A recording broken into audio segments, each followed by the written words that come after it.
Welcome to my cellar. The gaming world hasn't exploded yet over the OGL, which we'll talk about sometime later. Tonight. Here, now, today, whenever it is you listen to this. Okay, first off, a couple of people pointed out that yes, I made the mistake of saying they were both named Lorraine and they're actually both named Williams. But I'm sure you got the gist of it, and it is my mistake. I shouldn't do that. Trying to pull it out of memory late at night. Okay, now, it seems as though there's a lot of concern vis-a-vis the thing that's going on with WotC lapping over onto the movie. And I'm a little concerned about that because, well, we'll get into it. I'm a little weary about the D&D movie coming up. I don't trust modern Hollywood not to put a social political poison pill in it. Like the cereal, I think I shall wait for Mikey to try it before dipping my spoon in. Okay, I'm sorry you feel that way. That seems awfully cynical. And believe it or not, the number one thing that spurs everybody in Hollywood on is profit. And I would think that they're not going to risk what is being advertised as a lighthearted hot dog, let's play. Band of thieves and these crazy adventures and whatever. I don't see them putting that poison pill in it. It goes against the grain of, the generative force of Hollywood is money. Next one. I'm excited to go see the movie. I have high hope for it, but I'm not going to think it's going to be the best. I have very limited interest in film, TV, so I'm off to see the movie because it is in my wheelhouse of things I love. It seems insane to cut off the hobby's head because WotC is making bad moves, for the OGL. The movie has the highest chance of bringing more people to the game, and by game, whatever RPG you play at your table. It'll all be the same in the freshest of those turnovers' eyes. I'm accused of occasionally having bursts of optimism and wanting to think the best of people. And in this case, yes, I want to think the best of this movie. We've suffered through 3 horrible movies. And I'm not a Marvel movie guy. I've seen the Doctor Strange movies and the Ant-Man movies. And I'm looking forward to going to see the Ant-Man again. I followed Doctor Strange in the comics way back when. And Ant-Man I just enjoy for what I think it for me it's just a fun hour to, a couple of hours watching something fantastical. I don't go looking for profound truths or to see if it deviates from the dogma previously published. Next person, another skeptic. I think the D&D movie will be a generic fantasy film with D&D branding. In my opinion, a D&D movie should focus on the players as well as the characters. Well, okay, that's a valid concept. However, let's look at how you could do that. That would be a lot of cutting back and forth. You got, with Chris Pine sitting at the table rolling dice, and you got Chris Pine leaping across the terrifying drop below, doing whatever he's doing. I think my personal opinion is it should be more about the great adventure that you can have, not you experiencing the great adventure. That's my spin on it. Let's see the story, the adventure, the yarn, the tale. I don't really need anything beyond that. Now, that's just me. Your mileage may vary. I'm not boycotting the movie. I'm avoiding it because it's going to be trash. Oh my God, what a cynical viewpoint to take. You automatically know it's going to be trash. Well, if I had $1 for every time I heard somebody tell me that, well, I thought Guardians of the Galaxy was going to be bleh, and I really enjoyed liking it. Or any other movie like that. Now, I'm not preaching the way of Timothy. I'm saying that I go to movies, I sit down in the seat, I get comfortable, and I say, okay, entertain me. And if I'm entertained, I'm happy.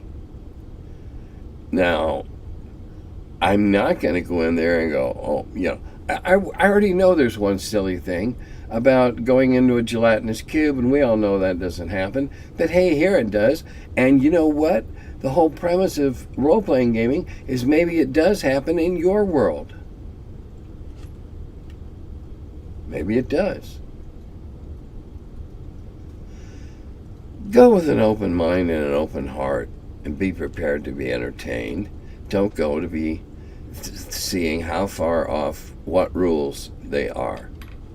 Because remember, we all play different sets, it seems like. Oh, sorry, I have a cat lurking around over there and I didn't know what it was doing. All right. Just a quick question. Can a druid become a lich? I don't think so. A lich continues to be a lich through an all-consuming power and drive and will and evil juju. A druid by nature, by nature is nature, and a druid that veers too far from the natural way of things ceases to be a druid. Could an ex-druid be a lich? No, I believe liches are only formed by super intensely powerful magic users as a beginning.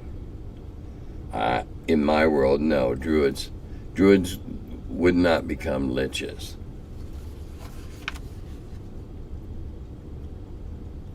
Can you please wear the Viking helmet next time? The one just over your left shoulder. Oh, that one? No. It's just a silly plastic thing with the horns lighting up at different colors and flashing like it's Disco Viking. That's all. I got it as part of a costume I wore for a Halloween thing. So I went as Hagar the Horrible. All right. Now we go into the continuing brouhaha. The silver lining of all this 6E OGL debacle is that D&D, or the current edition anyway, has finally lost some of its primacy in gaming circles. I've seen people who have been fanatically faithful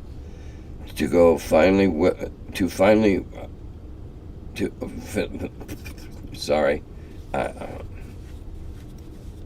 sticky to throat.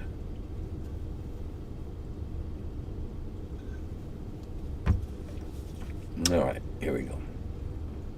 I've seen people who have been fanatically faithful to 5e finally willing to look at other games and older versions of D&D. It'll make finding players for those games easier. Possibly. There's so much fallout coming down the road. We can't. I would certainly not predict it. So a friend of mine who knows my philosophy of monster creation is that everything always has a weak spot. There's always a way to solve a trap, etc. That's just my philosophy. So what should we make the weak spot for the Hasbro? Okay, I think it's already been found. This stink that's going on in the D&D world has caught the attention of NPR. I gotta think that the suits at Hasbro and the lawyers, I'm sorry, almost had a slip of the tongue, the lawyers never saw this company coming and hoped to God it wouldn't, because this is their worst nightmare.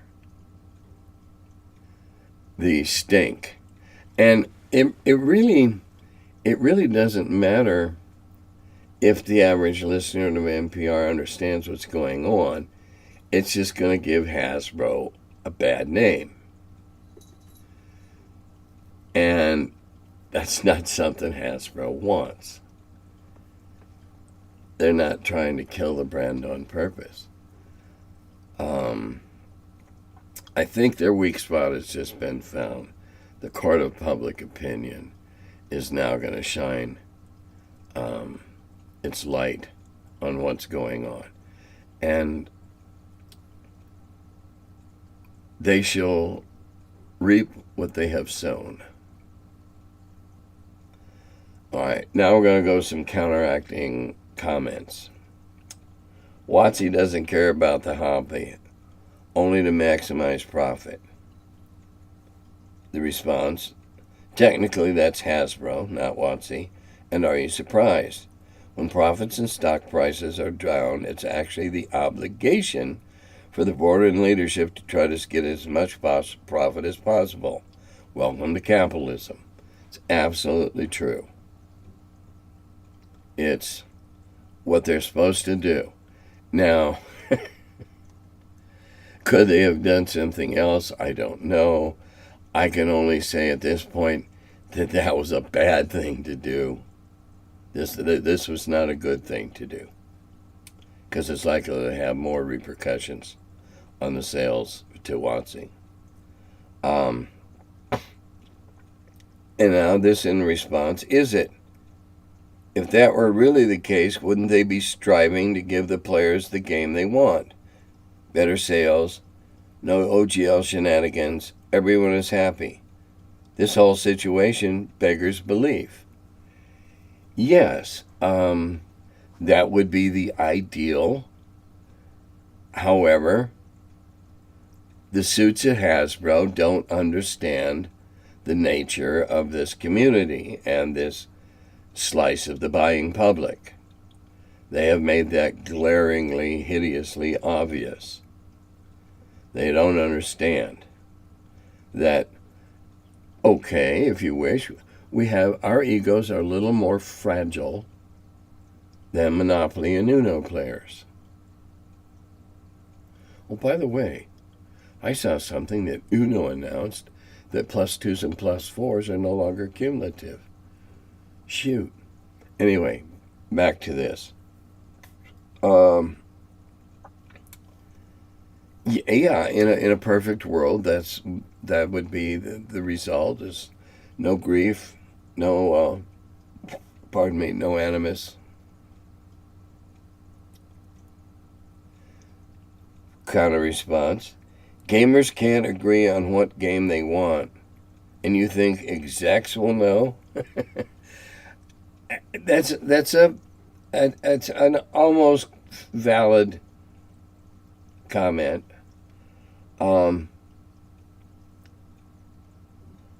I don't have formal training in psychology and sociology, though I've taught them both. I've taken them both at college level classes, but that wasn't my major. And I think I can see no indication that they have any feel for the psyche of the capital G collective gamer. They have no feel for it whatsoever. They're suits and lawyers at Hasbro. It is my understanding that there are some very devoted people who care a great deal about the game that do work at Wizards. Apparently, if they were given an opportunity to comment on this, they were overridden or just left unheard.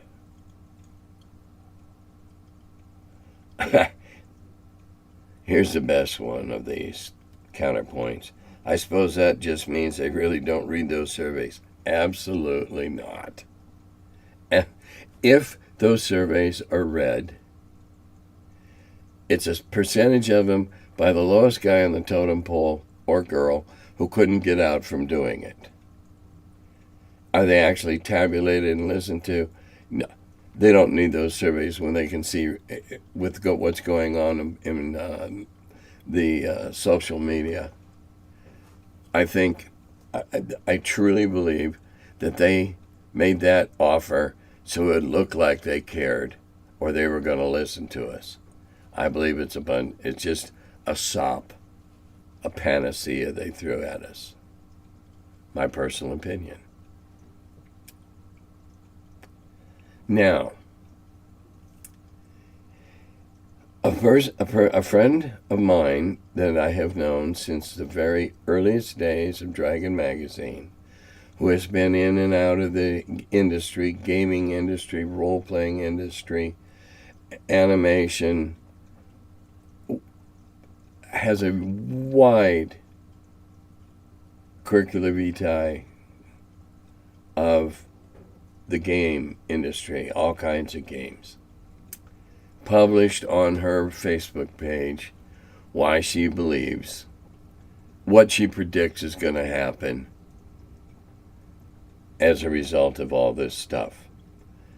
And I found it to be extremely insightful, extremely thoughtful, and tremendously valid. This individual's name is Janelle Jacquees. This is how you spell her name. If you have a Facebook account, I strongly recommend that you go find her page and read her it's lengthy, but exceedingly well thought out. Go look at it and read it and see if it doesn't calm you down a little bit about what's going on right now. I believe it to be very accurate, prediction-wise, well-based on past history in our industry and other related industries to tabletop gaming. Check it out. Well, it won't affect me sitting in a chair, but tomorrow I'm having a toe operated on. I've got tenotomy. They cut a tendon, and do any of you have hammer toes? If you don't, do everything you possibly can to not get them, particularly if your second toe is as long or longer than your big toe. Toe turns over and it hammers onto whatever surface you're walking on in a place that has no padding. Exceedingly painful. If this doesn't fix it, I'll just have that first knuckle taken off. Because I'm walking funny for so long, it's thrown out my hips. So hopefully something like snipping a tendon, which is just local in the office tomorrow, outpatient, whatever. Have to wear a boot of some sort and can't drive for, we'll see how long, because of course it's my driving foot. But anyway, that won't affect my being able to sit here at the keyboard. And I've got a lot of work to do over the next several days on a project that I've taken on. And so go read Janelle's post. Continue paying attention to what's going on. And once again, I'm going to cop out and say, no, I do not have any firm ideas what exactly is going to happen yet. No, I do not have any firm recommendations on which way someone else should go. For one thing, if I publish another adventure or whatever, I sell it, and then it's up to whoever's publishing it, how they deal with it. I'm sure my Curse of the Weaver Queen is under the OGL 1.0, and therefore it's okay for now, and it's due out any minute. I hope. Anyway, it's due out very shortly. I have nothing to do with it. My hands don't even touch it. Wait and see how it shakes out. If NPR does do this, does do a piece on what's going on,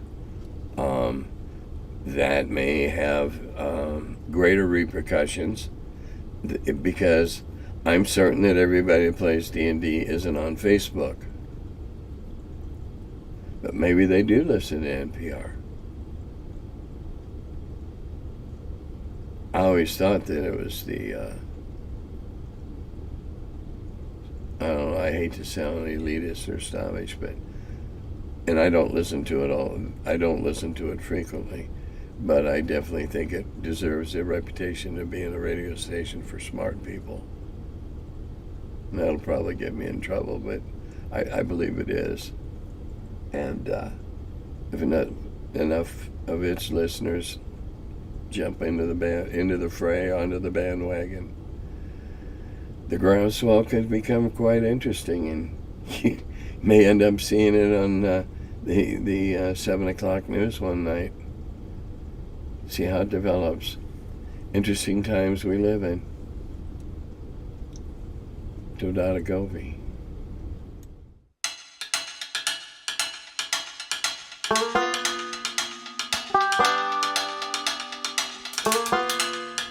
Hello, and welcome to my Cellar.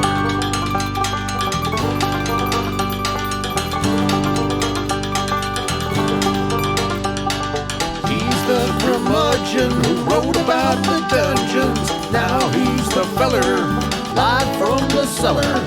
Talks about D&D and old school RPGs. Still quite a feller, the curmudgeon in the cellar. Last man around when them rates went down. Calling Gary in that Lake Geneva town. Hey Gary, it's an awful mess. Let me edit, we'll have success. D&D and Dragon Magazine. He's the curmudgeon who wrote about the dungeons. Now he's the feller, live from the cellar. Talks about D&D and old school RPGs, but he's still quite the feller, the curmudgeon in the cellar. Magic missile, it's a mortar shell. Make it hit in the first level spell. Brought psionics to the game to attack that wizard's brain. DSR and fantasy, collection of micro armory. Titan with tramp under a tree, high as could be.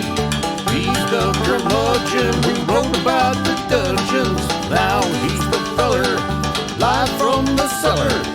Talks about D&D and old school RPGs, but he's still quite the feller, the curmudgeon in the cellar. Still quite the feller, the curmudgeon in the cellar. Curmudgeon.